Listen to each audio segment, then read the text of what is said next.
supoño que xa me coñece. Son Carolo. Todos me chaman así. Carolo, mariñeiro do Berbés.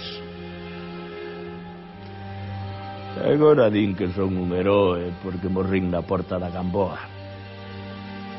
E eu non fui máis valente que ningún dos vigueses que estábamos ali aquela noite terrible.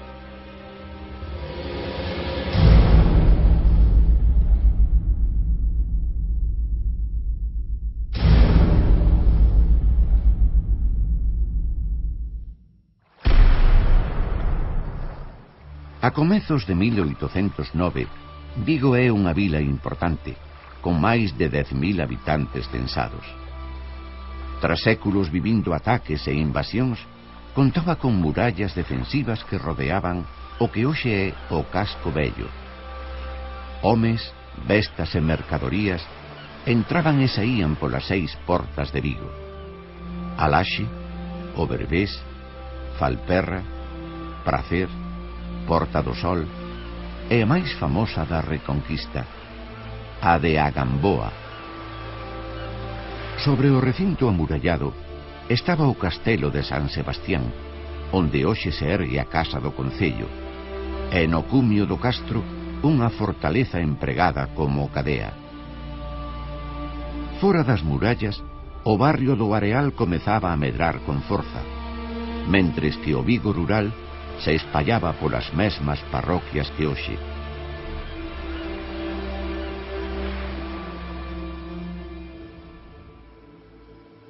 En Vigo había cartos, moitos cartos.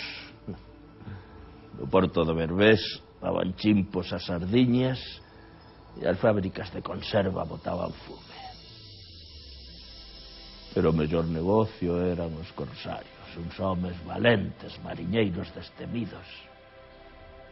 Todos os meses viñan 3 ou 4 barcos ingleses que os pillaban fora das cíes e os traían ao porto cargados de ouro, de prata, de especias, de tecidos de Damasco. Vivíamos ben, moi ben naquel Vigo dantes da maldita guerra contra Napoleón.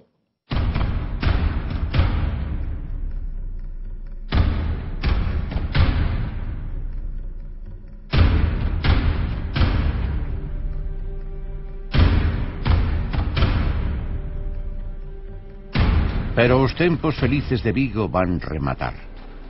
Os exércitos dos mariscais franceses Soult e Ney entran en Galicia en xaneiro de 1809, perseguindo as tropas inglesas do general John Moore. Os británicos embarcan en A Coruña. Moore morre na batalla de Elviña e as forzas de Napoleón comezan a ocupación de Galicia. As cidades van caendo unha tras doutra.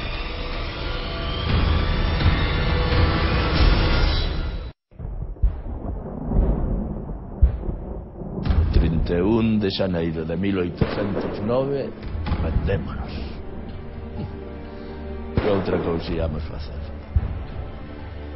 Os nosos mellores homes foran levados a loitar a Castela e case non tiñamos armas para defendernos. Cando vimos os franceses quedamos abrallados. Viñan os húsares a cabalo, os dragóns cos seus sabres, os granadeiros, os trens de artillería. Aqueles soldados viñan de vencer en Austerlitz, en Marengo. Que íamos facer nós se non abrirlle as portas de Vigo?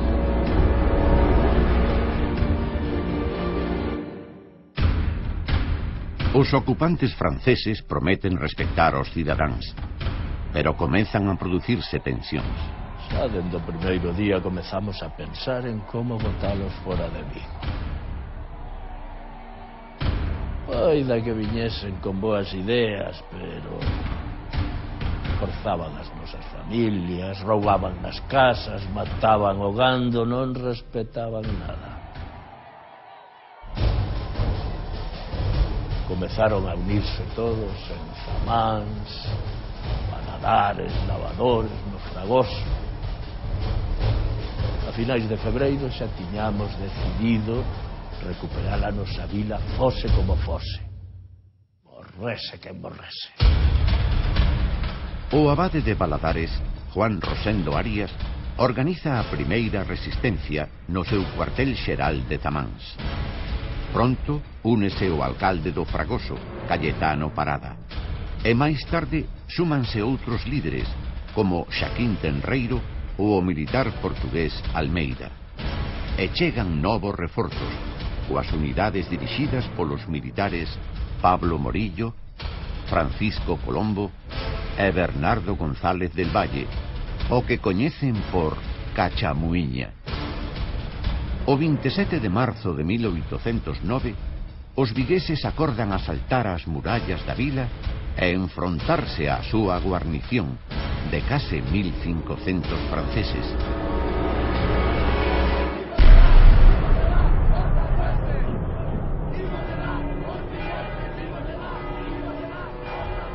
Ás 8 da tarde comezaron a soar todas as campás da bisbarra e os voluntarios caeron a milleiros sobre as murallas.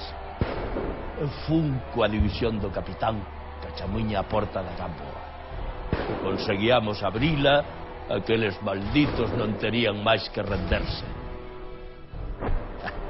O resto xa sabido. Cando estaba a rachar a porta cunha machada, caín morto polas balas dos franceses. Cachamuiña remataría o traballo que eu comezara e a victoria foi nosa, dos vigueses.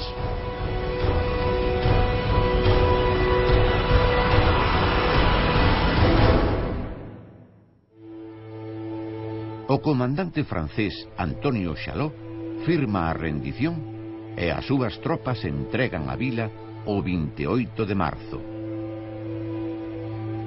A batalla custa a vida a case 30 galegos e a máis de 100 franceses.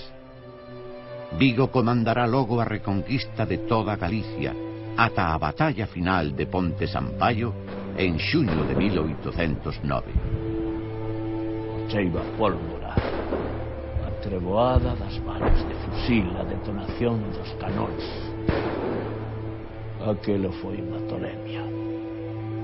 Hai 2 séculos, en 1809, Vigo converteuse na primeira cidade de Europa que vencía a Napoleón e obrigaba a retirarse de xeito definitivo os seus exércitos. Que ninguén esqueza aqueles días terribles de hai 2 séculos. Que todos recorden o que fixemos xuntos aqueles días de marzo de 1809.